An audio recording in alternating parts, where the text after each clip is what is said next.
محمد بلال ہیں، شہر کا نام نہیں لکھا ہے انہوں نے، لکھا ہے پاکستان۔ وہ کہتے ہیں آپ رنجیت سنگھ کے ان کارناموں کا ذکر بھی تو کریں جو مسلمانوں پہ کیے اور مساجد کو مستقبل بنایا۔ آپ اسے شیر پنجاب کہتے ہیں تو وہ تو ظالم تھا وغیرہ وغیرہ اس طرح کا۔ تو بھائی میرے، وہ تو ظالم تھا، یہ جو پاکستانی عوام کے ساتھ 73 سال سے ہو رہا ہے یہ تو مقامی ہے۔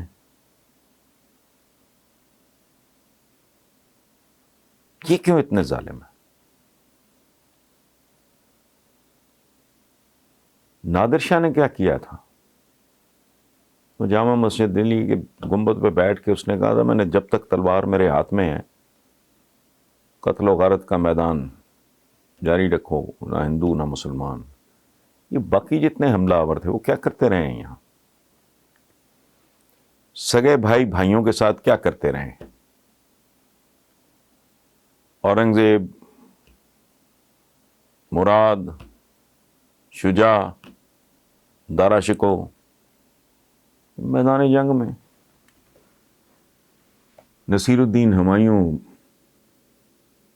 جو بانی ہے مغلیہ سلطنت کے، ظہیر الدین بابر ان کا جو بیٹا جو شکست کھا کے ایران چلا گیا تھا شیر شاہ سے اور پھر واپس آ کے، جلال الدین محمد اکبر، اکبر اعظم کے والد، ان کے بھائیوں نے ان کے ساتھ کیا کیا تھا؟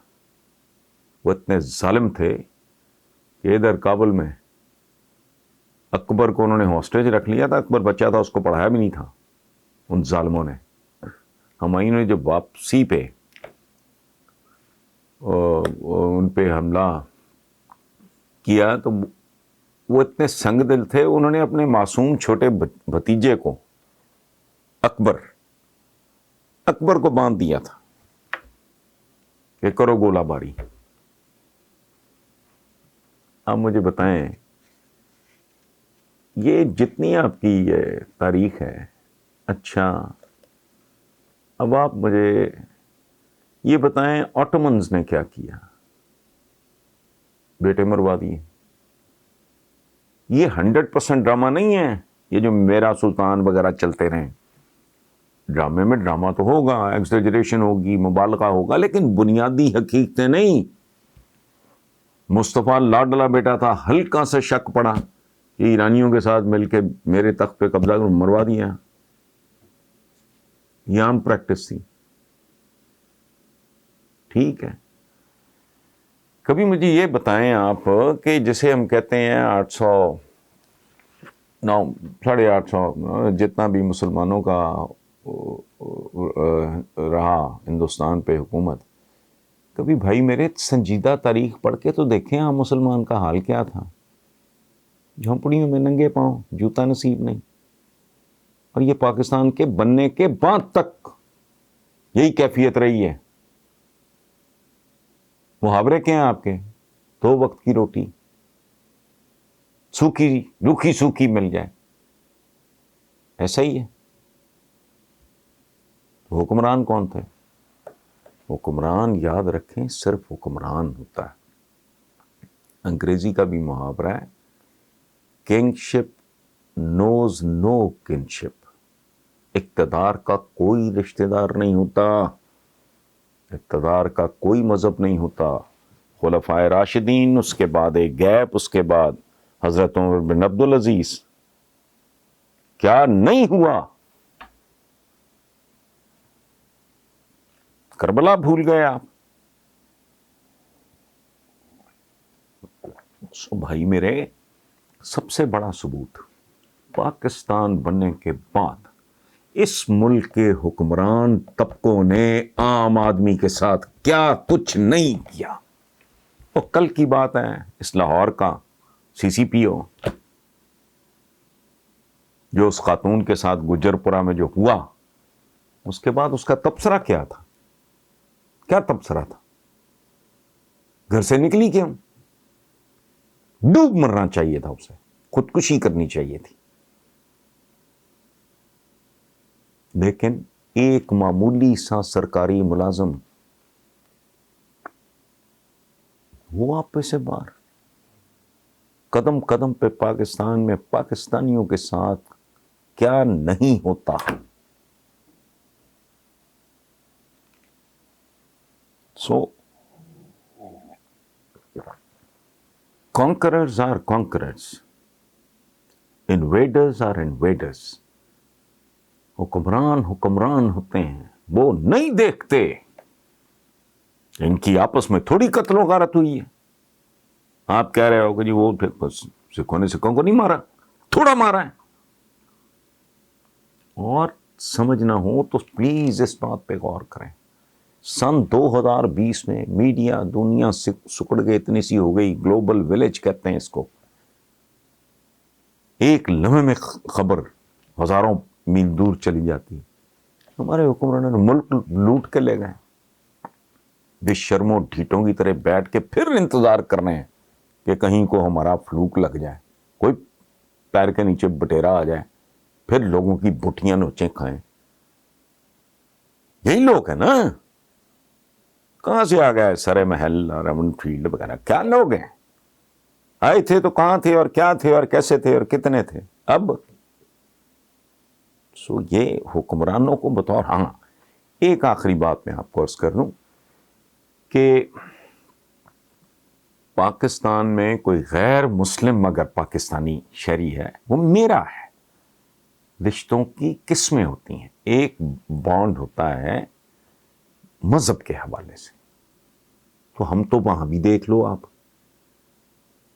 فرقہ بازی میں نے بنائی ہے یا آپ نے؟ کیا کچھ نہیں کرتے, کیا کچھ نہیں کرتے رہے. دہشت گردی میں کون کن کو مارتا رہا ہے اور کس نام پہ مارتا رہا ہے, آپ کو نہیں پتا. پاکستان میں کتنا معصوم, لینا ایک نہ دینا دو, عوام بھولے بھالے دہشت گردوں کے اس نے. یہ ہزارہ میں کیا ہوا؟ کرنے والے کون ہیں؟ وہ چاہے کسی کا ایجنٹ بن کے کرے, چاہے اپنی کسی واردات پہ ہو, چاہے اس کا دماغ ہلا ہوا ہو, چاہے اس کی برین واشنگ ہو گئی ہو, چاہے وہ ہپنوٹائز ہوا ہو, چاہے کسی نے ڈرگ دے کے بھیجا ہو, کچھ بھی ہو. کیا ہے یہ؟ آج تک مجھے نہیں سمجھ آئی. آپ مجھے سمجھائیں, ایران عراق وار کیوں ہوئی؟ یہ اتنی قتل و غارت کس چکر میں؟ دونوں طرف مسلمان تھے. اتنی دیر تک وہ جنگ کیوں جاری رہی؟ پھر ختم کیوں ہو گئی؟ کتنے گھر اجڑ گئے مسلمانوں کے. اب اسلامک ورلڈ آج کا آپ دیکھ لو, ڈھکی چپی بات ہے کوئی.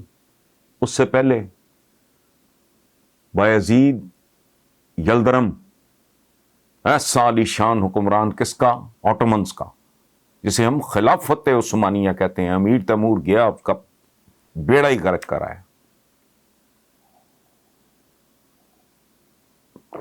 آپ مجھے بتائیں, امیر تیمور صاحب میرے بھی ہیرو ہیں, آپ کے بھی ہیرو ہیں. وہ بھائی اس طرح نہیں ہوتا. پنجاب میں پہلی بار ایک پنجابی آیا, تعلق ہوتا ہے نا. ایک میرا رشتہ ہے مذہب کا, مذہب کے حوالے سے. ایک میرا دھرتی کے حوالے سے, میرا تاریخ کے, ثقافت کے حوالے سے. ہاں, یہ ایک آئیڈیل صورتحال ہے کہ آپ کا میرا, ہم دونوں ہم مذہب بھی ہیں, دھرتی بھی ہماری ایک ہے, ہماری مدر ٹنگ, ماں بولی جو ہے, مادری زبان, وہ بھی ایک ہے. وہ ایک اور صورت ہے. لیکن اس طرح تو نہیں. پاکستان کا کوئی ہندو اگر نوبیل پرائز لے گا, کوئی سکھ نوبیل پرائز لے گا, کوئی غیر مسلم, میں بات کر رہا ہوں تو میں تو فخر کروں گا اس پہ. وہ بھائی پاکستانی تو ہے نا, وہ تو نہیں آپ اس سے چھین سکتے. تو اس لیے چیزوں کو تھوڑا, تاریخ کو تاریخ کے طور پہ پڑھیں اور ایک طالب علم کے طور پہ پڑھیں. وہ باقی پورا چلتے چلتے ایک بات اور سن لیں. بنو امیہ انہوں نے کیا کیا؟ پھر جب بنو عباس آئے تو کیا ہوا؟ قبریں کھودی گئیں ان کی, قبریں کھود کے گلی سڑی ہے جس بھی حالت میں لاشیں تھیں ٹانگ دی گئیں. کون تھے؟ اس لیے تاریخ کو اس طرح نہیں دیکھنا چاہیے.